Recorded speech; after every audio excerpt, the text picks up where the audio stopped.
Hey guys, Luke here and welcome back to episode 6 of my Rugby League Live 3 career mode with the West Tigers. And on this episode, it's going to be a really good one in my opinion. We're taking on the Raiders, who are actually going pretty good this season, and we're taking on the Bulldogs for the second time. And yes, the fixtures are really messed up this year in real life, because these are the same fixtures that were played in the 2015 season. And yeah, we're taking on the Bulldogs for the second time in what seems like a few episodes. I think it was something like 3 or 4 rounds.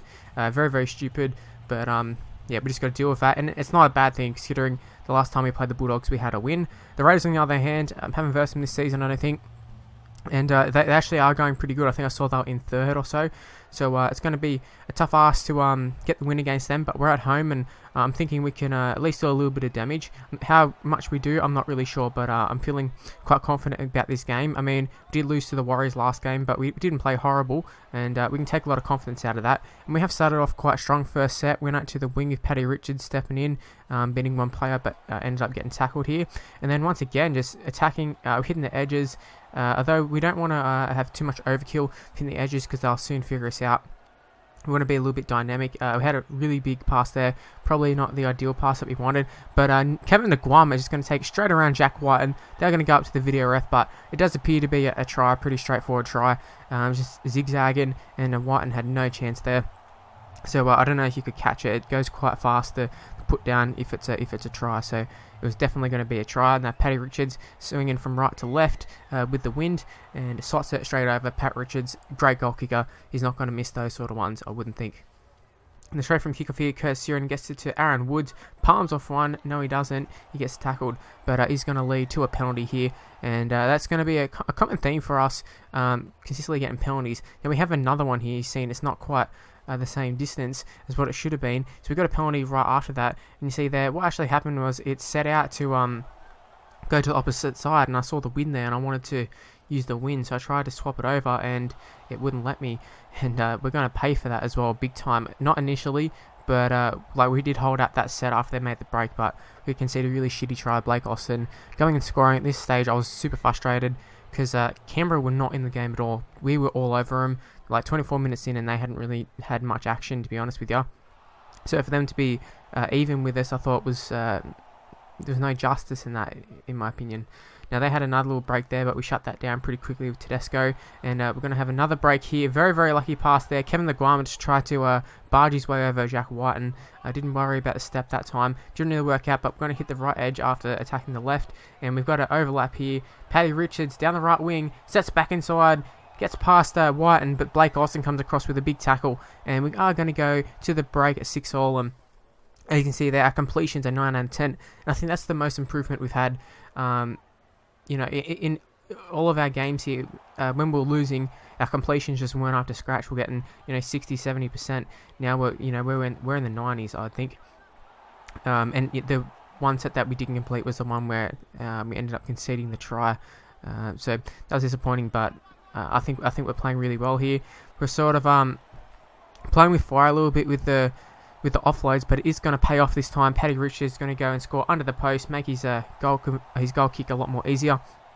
But especially in wet conditions, you don't want to offload too much, as they'll drop it a lot. But I'd say these dry conditions are not too bad. Looks like an afternoon game, maybe a Sunday afternoon.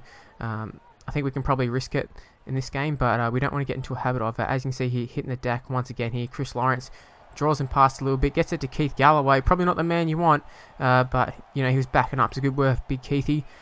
Now Robbie Farah's going to hit the right hand side, gets it to Lolo, gets it to Chris Lawrence. Just a simple draw and pass here. And Pat Richards up the wing, and Jack White comes across. He doesn't make the tackle, but number 14 does. I'm not sure who 14 is, but Robbie Farah's going to attack, and he ends up getting the ball stolen off him, which is a really annoying part of this game. The constant stealing of the ball is super annoying.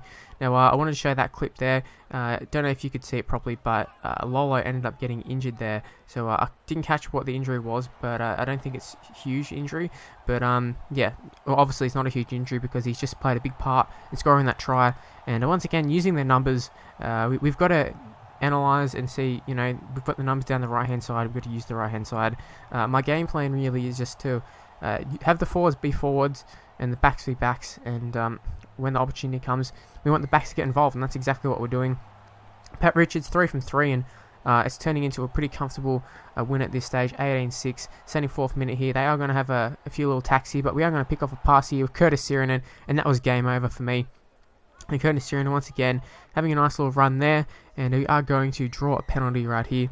So another held in tackle. We're looking for those quick play the balls, and off that, Brendan Sandy gets an offload to Luke Brooks, and Luke Brooks ends up scoring a try. And I've got to say, Luke Brooks is a really top player in this game. Him and Sirinen forming a great little duo for us. Unfortunately, Pat Richards, right from the sideline, couldn't kick it, but it doesn't matter. 3 from 4, that's good enough. It's nothing that's going to lose us the game, so that's alright. Curtis Sirinen just, once again, sucking into defence here, getting it to Paddy Richards, takes it around Whiten, but there's someone coming across. Oh no, it's Jack Whiten again. Jack Whiten is going to tackle Pat Richards, 80th minute. There's no chance for us to end up scoring a try, but yeah, Jack Whiten comes up with a big tackle there, although we already had the win. 22-6 is how it's going to end. Pat Richards getting 2, Kevin Naguama and Luke Brooks scoring as well, with Pat Richards kicking 3 from 4. For them, Blake Austin scoring from that intercept, Jared Croker kicking the goal. We see here Lolo, the injury was actually an ankle sprain, so only 10 days he'll be out for. So nothing too major in my opinion. So yeah, we haven't got too much to worry about. Now we'll take a look at all the results for round 7. So let's take a look here. Now moving on to the game against the Bulldogs. So that's a big game in my opinion. The reason being is that we already got a win against the Bulldogs, so they're going to be really fired up for this game. So we've got to be wary of it, but at the same time, we don't want to give them too much respect or anything, because you know I think we're a good side, especially at this time it's State of Origin period as well. So there are a few players missing. I think it's State of Origin. So I think players like Josh Morris. Well, not all of them, but there's going to be some injuries. I noticed Josh Morris was in the side, and I assume he might have got injured in State of Origin, something like that. Or maybe he's just injured. I know he's getting close to State of Origin on here, so pretty soon we'll be having some players out of action, you would think. But the Bulldogs, they've started really hot in this game. See, I think it's Sam Perrott taking a run just there.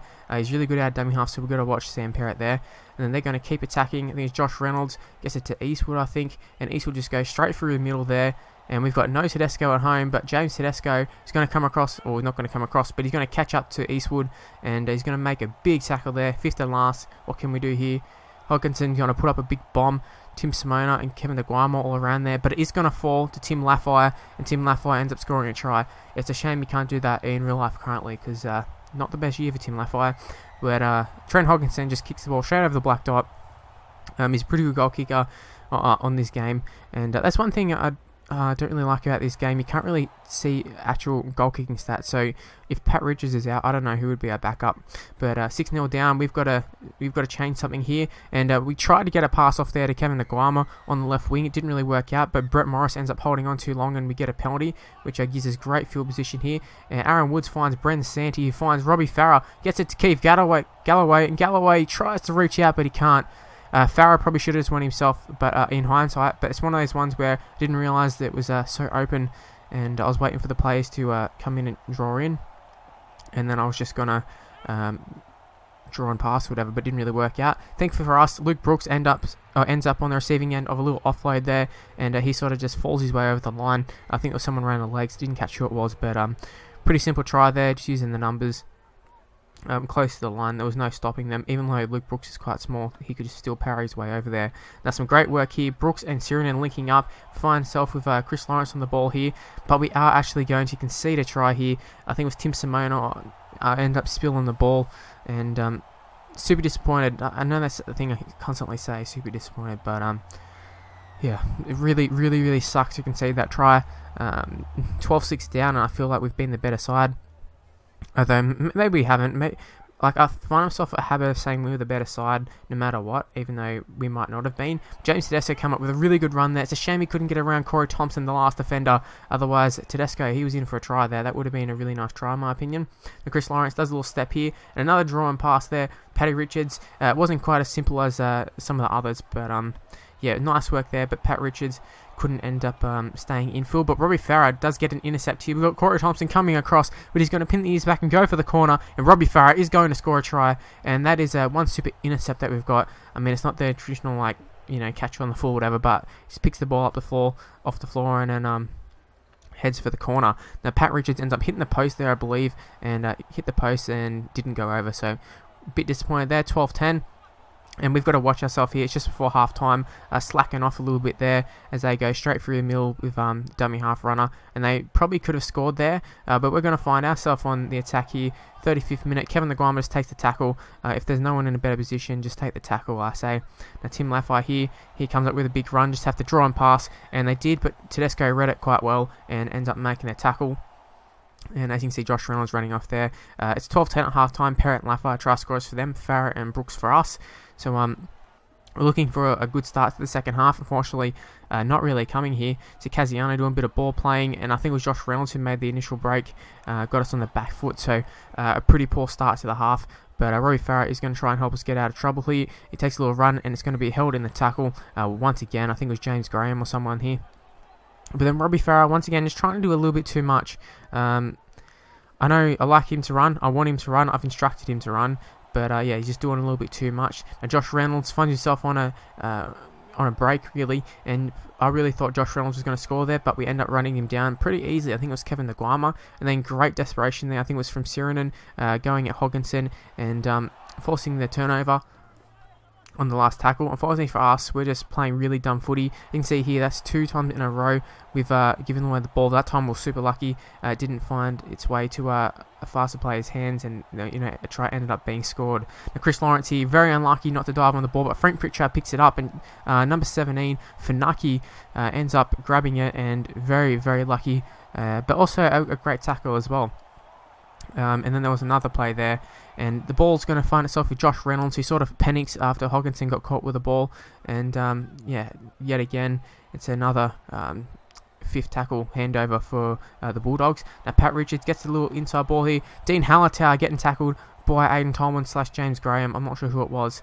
Now Josh Reynolds finds himself in an awkward position, and we end up touching the ball, and they have ruled played at, and we did catch it over the sideline anyway. So very frustrating, because I felt like we were running out of time and we're having all the the bounces of the ball going against us. But James Tedesco comes up with a huge tackle there. That's the fifth and last handover. So good stuff there, great determination. Now Tedesco doing a bit of ball playing here, gets it to Chris Lawrence, gets it to Pat Richards. Corey Thompson, get palmed, son. Get palmed, son. Pat Richards only got James Graham chasing, and I think it's number 11 Frank Pritchard chasing as well. And Pat Richards is going to score under the post, the game sealer, you would think. 75 minutes in, also to convert his own try from right in front, win behind us, straight over the black dot, and you would have to think that is game over, in my opinion.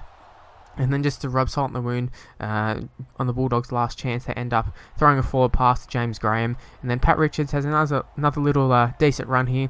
We're just going to be running down the clock. And then that really is a salt in the wound. I know I said earlier, but that one is icing on the cake, I suppose. Corey Thompson getting sent to the sin bin for the final few seconds. And Luke Brooks just going to grab it, run over the sideline, kick it out. And that is game over. What a win that was. And I think that's been a brilliant episode. We've had 2 from 2 wins. We had a 2-game win streak before, and then we ended up losing it. And these were our first games after losing that game to the Warriors. And we've bounced back really, really well. I will have to say though, getting more adjusted to the game, so I might have to bump up the difficulty to the hardest one. I think it's Legend, playing on Veteran currently. So to end the episode, you can see we went from last to 9th in the space of 2 games, so it is a tight ladder at the moment, but we find ourselves in 9th spot, and that's where the video is going to end. Hopefully you've enjoyed it. If you can leave a like, it'd be very much appreciated. Subscribe to my channel, leave a comment, like me on Facebook, follow me on Twitter, do all that sort of stuff, and yeah, thank you for watching, and I'll see you next time. Bye.